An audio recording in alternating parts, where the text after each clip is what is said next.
আমি চলে আসলাম আমার চ্যানেলে। তো তোমরা কেমন আছো? সবাই ভালো নিশ্চয়ই আছো, আমিও ভালো আছি, খুব ভালো আছি। তো সকালে আজকে একটু লেট হয়ে গেছে উঠতে, চা খাওয়া তো অনেকক্ষণ আগে হয়ে গেছে। ব্রেকফাস্ট আছে, ব্রেড খাবো আমি, আর মাকে অল্প ভাত দেবো, আর হাজবেন্ডও ভাত খেয়ে যাবে অফিসে। না আমরা তো ভাত খাই না সকালে, খুবই কম, মানে একদিন হয়তো হঠাৎ ভাত করে ফেলাম, যেহেতু আজকে আমার লেট হয়ে গেছে এই জন্য আর রুটি পরোটা বা কিছু করলাম না। প্রেশারে, এই যে প্রেশারে ভাত হয়ে গেছে। তো বা মা অল্প খাবে আর হাজব্যান্ডকে দিয়ে দেবো মাখন দিয়ে বা ঘি দিয়ে, ওকে। আর আমি ব্রেড খাবো। আর রান্না আজকে তো ভেজ, দেখি কি করি, বেশি কিছু করবো না, মেয়েও তো ঘরে নেই। দুপুরে খাওয়ার মধ্যে আমি আর মা, হাজব্যান্ড তো খায় না, দুপুরে থাকে না। তো রান্না সয়াবিন তো করবো, আর দেখি কি করব, ওকে। দেখি ডিসাইড করতে পারিনি এখনো, দেখি কি করি। ঠিক আছে, চলো। তো জল খাওয়ার মায়ের খাওয়া হয়ে গেছে, আমি এখন খাবো। তো এই যে ব্রেড বাটার টোস্ট আর একটা আমের আটি নিয়েছি, গাছেরই আম, পরে খাবো আম, ভাত যখন খাবো তখন আম খাবো। তো এটা এখন আমি খাবো।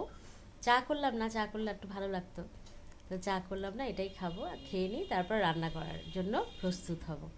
তোমরাও সবাই জলখাবার খেয়ে নাও, বা খেয়ে নিয়েছো হয়তো এতক্ষণে, ওকে। বন্ধুরা, এখন আমি সয়াবিন রান্না করব। সয়াবিনটাকে সিদ্ধ করে রেখেছি, গরম জলে ভালো করে ধুয়ে একটু ভাপিয়ে নিয়ে আবার ধুয়ে ঠুয়ে রেখেছি জল ঝরিয়ে। আর আলু পটলটাও সেদ্ধ করে রেখেছি, সয়াবিনের মধ্যেই দেবো, কারণ মা তো আলু খায় না, পটল অ্যাড করেছি। আর মশলা জিরা লঙ্কা আদা বাটা, নামানোর সময় বা তেলেই একটু গরম মশলা ফোড়ন জিরা তেজপাতা দেবো অবশ্যই, ঠিক আছে। আর এটা হলো আমার প্রোটিন পাউডার, এটা আমি খাই সকালে ব্রেকফাস্ট খাওয়ার পরে, অনেক গ্যাস দিই, সেভাবে খাই না। তো এখন আমি রান্না করব আর ভাতে উচ্ছে সিদ্ধ দেবো। মা বললো বেশি কিছু করতে হবে না, গাছের একটা আম ভিজিয়ে রেখেছি, কারণ আম ভিজিয়ে রাখতে হয় অনেকক্ষণ আগে, ভালো করে ধুয়ে ফেলতে হয়। তাহলে আমি এখন রান্না করবো। তো বন্ধুরা, দুপুরের খাওয়া দাওয়া তো শেষ হয়েই গেছে। মা মা আগে খেয়েছে, তারপর আমি খেলাম।